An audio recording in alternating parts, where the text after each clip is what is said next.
Alright, this is part D of the app reveal. We started with the media file labeler because that's really essentially where it came from. I got overwhelmed with thousands of video files with just random numbers and have no idea what they were, or even where to start with labeling them, because you had to click into them, find out what they were, go in there, right click, rename, type in the name, make sure that was closed before you saved it or you got reverted. It was just a big hassle. So I decided to make the media file labeler, and it's kind of evolved from that. If you didn't watch the first video explaining the file labeler, go back and watch that. We're going to talk about now the file manager. And one thing we didn't talk about in that video, which really doesn't have any relevance in the future, but it's to create content, post, and add the file manager, because it kind of says the same thing, but it actually does two different things. So we're going to load up a folder here just like we were to label a file. I've already labeled it through a DaVinci export, the only video I was able to do today with all my technical difficulties and having such a busy day. So it's already labeled, so we're not going to go through that whole process here. But when you have that checkbox checked, it will also not only send it to the file manager, but also send it to what I call the content library. So with the content library, it does a bunch of different things, and I'll explain that now. So first thing we're going to do, though, is import the media, just like we were going to label it. And you'll see here, create content post for each file. Actually, you probably don't see that because there's a pop-up window and OBS doesn't show that overlay, and I'm not displaying my desktop. But so we'll just click OK. I promise you there's a checkbox that has the same thing in the file manager window. So, and that was imported. So you'll see here that was actually imported, and it also created an associated post, which is the content library. The file manager, as you see here, has a bunch of different tabs. It has a watcher folder. So in the settings of the app, you can set up watcher folders. So if you work with different applications like After Effects or DaVinci Resolve or whatever, and you have a bunch of different export folders, you can basically set that up to have this watch all of those folders, and it has one preview tab for all the type of folders, and then you can sort them out, or you have eventually AI will sort them out based on what they are, whether it's a video, whether it's an image, whether it's a graphic asset, audio or sound effect, or a document. I've only been working with videos right now because I've had such a backlog on all those videos I've created over the last year or so that I've never uploaded. So there's tons of them to upload. But we'll go to the content library. So the content library, we bring in a media file. It also will create posts for any particular social media site that you want, whether Facebook, Instagram, Reddit, TikTok, Twitter. Whether it's a post on a word page, YouTube, or YouTube short, it will actually format that video based off the title, the file name of that particular media file. So for instance, I only have this really set up for WordPress right now. I don't have the API set for the individual social media channels. What I will do, though, is let me open up my window capture here at existing window capture 2.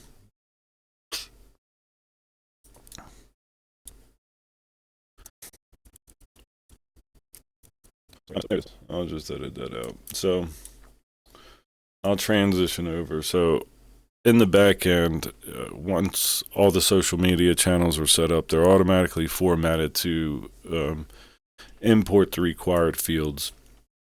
And based off the title of the video and certain things that you set up within the settings during the onboarding process will determine a lot of what's inputted here. But it's already filled out for Facebook, Instagram, Reddit, basically all your major social media channels and what's expected and what's needed of it through the API on the back end.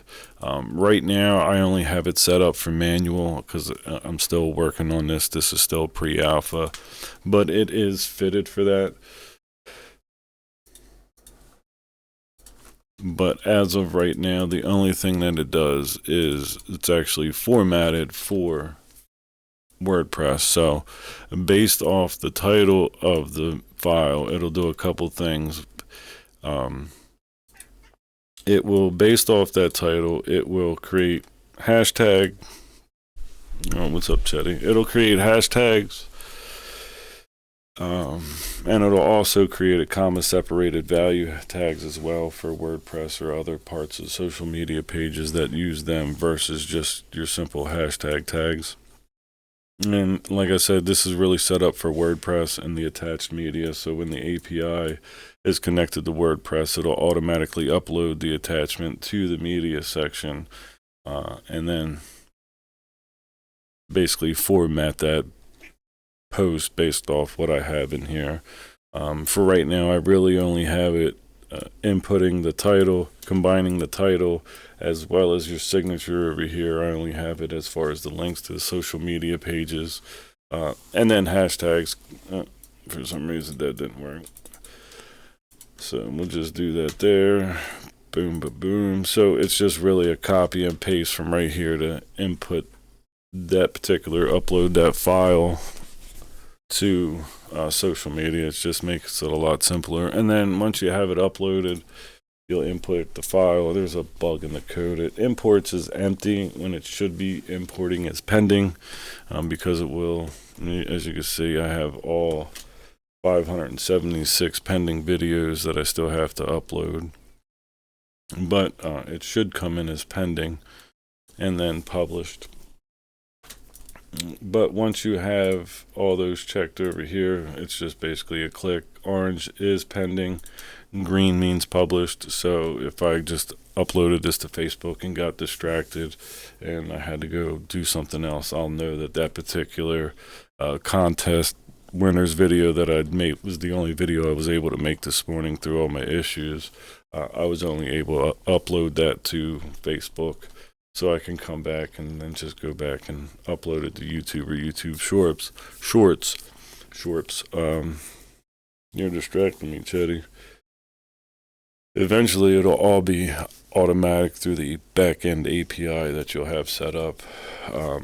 I have Google Calendar set up through here, so you'll be able to schedule that through your YouTube page or Facebook's Meta Business Suite. You'll be able to do all that. But as you can see here, I got thousands of videos to upload still, thousands more to edit.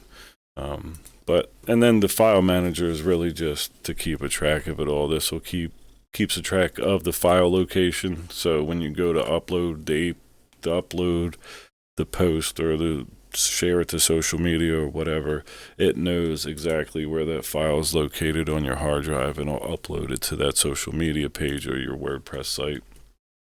So that's why there is the file manager as well as the content library. That's pretty much it for part 2. Part 3, if there is a social media dashboard that I was playing around with, this is pretty much going to go away. This was a pre-version to that.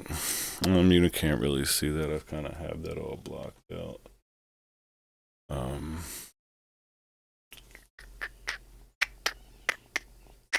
But yeah, that's about it for now. You'll see over here that I do have some actions. You can actually send the file to Studio Resolve or my built-in video studio that I haven't talked about yet. That's later on. That's probably part 5 or part 6.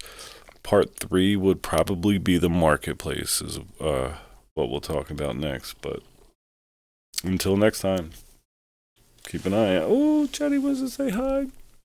Say hi, Chatty. Say good night. Meow meow. Say good night. Meow meow. Meow. Your nose tastes good. Oh yeah. Oh yeah. I love that nose. That's so good.